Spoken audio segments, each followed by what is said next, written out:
반갑습니다. 오늘 시편 22편 가도록 하겠습니다. 22편도 다윗의 시죠. 다윗의 시인데 이 시는 특별한 시입니다. 어떤 의미에서 특별한 시인가 하니까 구약의 갈보리 사건이라 할 수 있습니다. 그래서 메시아의 고난에 대해서 예언하는 시가 바로 22편이죠. 자, 22편 한번 살펴보도록 할 텐데요. 1절부터 21절까지는 십자가의 죽으심을 당하시는 예수의 고난에 대해서 표현하고 있어요. 그리고 22절부터 31절까지는 부활의 영광에 대해서 찬송하는 것을 보게 됩니다. 특별히 22장 1절, 그리고 8절, 14절, 16절, 18절은 사복음서에 예수 그리스도의 십자가의 사건 때 기록되어진 그 고난, 조롱당하시고 수치당하시는 예수님의 모습을 그대로 나타내고 있죠. 자, 이제 한번 살펴보도록 합니다. 22장 1절에 가시면 내 하나님이여 내 하나님이여 어찌 나를 버리셨나이까 어찌 나를 멀리하여 돕지 아니하시나이까 이렇게 말을 하고 있죠.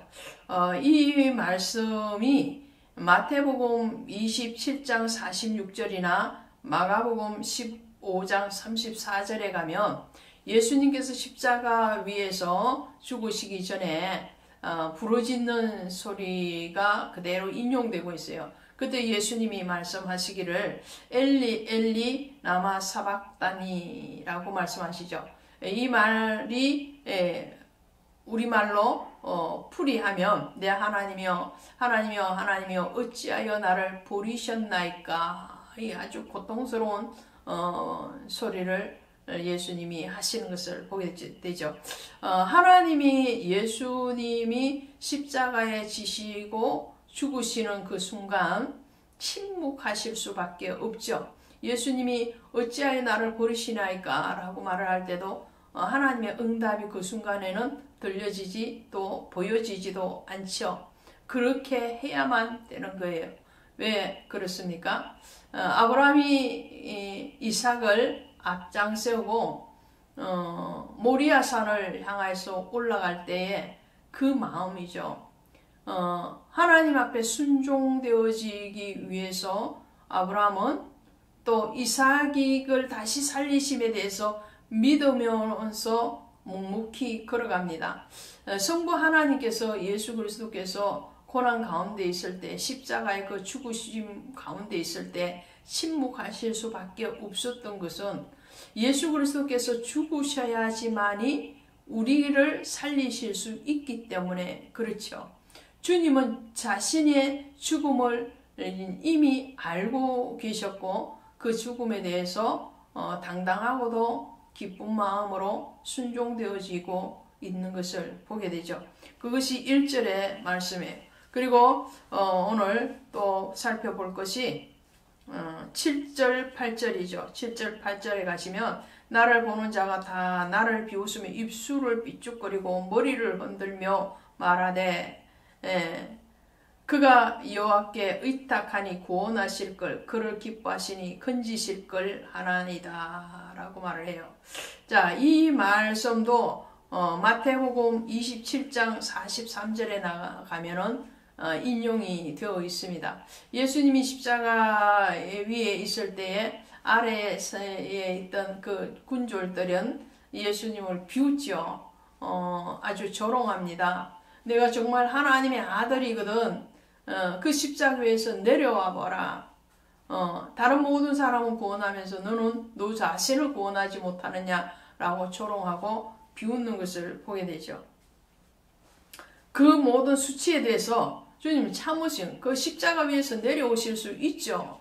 십자가 안 지실 수 있을 뿐만 아니라 십자가에 내어준 모든 악한 무리들을 정말 천군천사를 동원해서라도 그들을 다 물리치실 수 있는 능력과 권세가 예수께 있죠. 그럼에도 불구하고 그 모든 수치와 그 모든 조롱을 다 참으시고 십자가 위에서 내려오시지 않죠. 사단은 십자가에서 내려오라고 그럽니다. 그러나 사단의 음성에 순종하는 것이 아니고 하나님의 음성에 순종하려. 하나님의 음성은 내 십자가를 지고 가라는 거죠. 자, 십자가를 져야지만이 오늘 우리에게서 죄의 십자가를 내려놓게 하실 수 있으니까, 죄로부터 해방되어지게 하기 위해서 죄의 삭은 사망인데 그 사망을 예수님께서 처리하시기 위해서 그 십자가를 그대로 지시고 운명하실 수밖에 없었다는 거죠. 그 다음에 16절 보시면요. 16절에 보시면 이렇게 되어 있습니다. 개들이 나를 애워사시며 악한 무리가 나를 둘러 내 수족을 찔렀나이다. 이 개들이라는 것은 뭘 얘기하나요? 악한 무리들, 이런 말이죠. 악한 무리들이 예수님을 조롱하고 그러는 것을 보게 되죠. 18절에 보시면 내 겉옷을 나누며 속옷을 제비 뽑나이다. 마가복음 15장 24절에 가면 십자가에 예수님을 못 박고 그 옷을 찢어 나누어 가지는 것을 보게 되죠.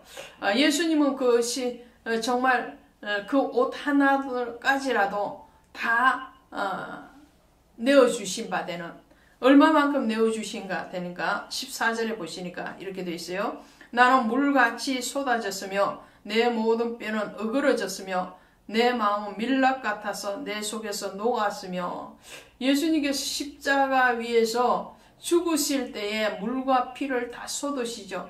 옆구리를 창자국에 찔리시고 그 자국으로 물과 피를 다 쏟으시는데, 이 물과 피로 인해서 오늘 우리가 탄생했다는 거예요. 아담을 만드시고 난 뒤에 아담이 독초하는 것이 좋지 못해서 하나님이 아담을 깊이 잠들게 하시고 그의 갈빗대를 취하여서 하와를 만들어서 그의 신부가 되게 하죠.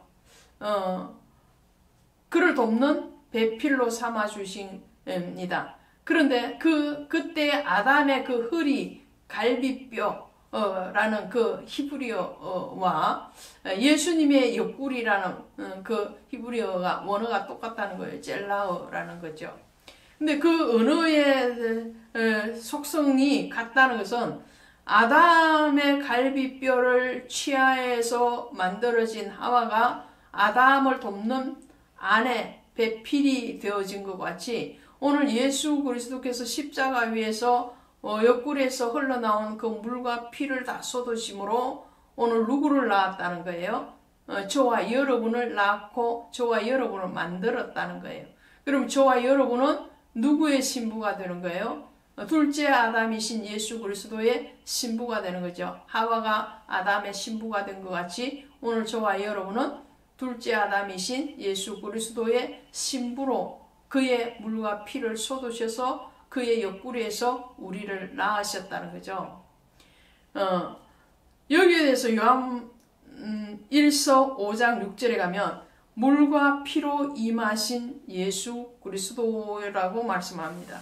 물과 피를 다 쏟으셔서 우리에게 내어주신 바 되시고, 그 내어주신 바의 대심에 대해서 믿어짐으로 오늘 우리는 그리스도의 생명 안으로 들어왔을 뿐만 아니라 그리스도의 신부, 어린 양의 신부가 된 것을 믿으시기를 바랍니다. 이 22편에 가면요, 이렇게 고난에 대해서 쭉 말씀을 하시면서도 특징이 있습니다. 어떤 특징이 있냐면은, 첫 번째로 죄에 대한 고백이 하나도 없습니다. 다른 다윗의 시들을 보면요, 다윗은 항상 하나님의 영광을 찬송을 하고 그를 의지하지만 항상 그 내면에는 자신의 연약함, 자신의 죄에 대한 고백이 동시에 일어나거든요. 그런데 오늘 22편에 가면은 죄에 대한 고백이 하나도 없다는 거예요. 그것은 무슨 말인가요? 예수 그리스도의 십자가의 죽으심은 죄로 인한 죽음이 아니다라는 것을 말씀을 하죠. 두 번째로는 이렇게 조롱하고 핍박하는데도 불구하고 그 원수에 대한 저주, 심판에 대한 요청이 하나도 없습니다. 다윗은 다른 시에서 보면 자기의 억울함에 대해서 단언하면서 그 행악자들에 대해서 그 악에 대해서 갚아주시라고 요청을 하죠. 그런데 오늘 22편에는 이렇게 처절하게 비웃음과 조롱과 죽음을 당하면서도까지도 거기에 대해서 원수들을 대적하거나 그들에 대해서 심판을 요청하지 않습니다. 그것은 무엇을 말씀을 하시는가 하니까요. 예수 그리스도는 용서로 우리에게 오셨다는 거죠. 사랑일 뿐만 아니라 그 사랑의 저변에는 용서가, 치유와 용서가 회복되어진다는 거예요. 의인을 찾으러 오신 것이 아니라 죄인을 찾아러 오셨고, 건강한 자를 찾으러 오신 것이 아니고 병든 자를 찾아오신 것 같이 오늘 그 모든 병들고 죄인된 우리를 용서하시고 회복해 하시고 위해서 오신 분이 바로 예수님이시기 때문에 그렇습니다. 실제적으로 예수님께서 십자가 위에서 운명하시기 전에 하나님을 향해서 기도하신 유명한 기도가 있죠. 그 기도가 무엇인가 하니까 아버지여 저들의 죄를 사하여 주시옵소서 자기들이 하는 일을 알지 못하나이다 이렇게 말합니다. 그들을 심판해달라고 말씀하시는 것이 아니라 용서해달라. 그 용서의 예수 그리스도이시기 때문에 오늘 주님은 이 22편의 이 메시아 고난의 예언의 시에서도 어떠한 심판을 요청하지 않는 것을 보게 됩니다. 자, 다윗이 어떤 시대의 사람인가요? 다윗은 천년 시대의 사람입니다. 그런데 예수님은 언제 사람인가요? AD 4년에 탄생하신 분이죠.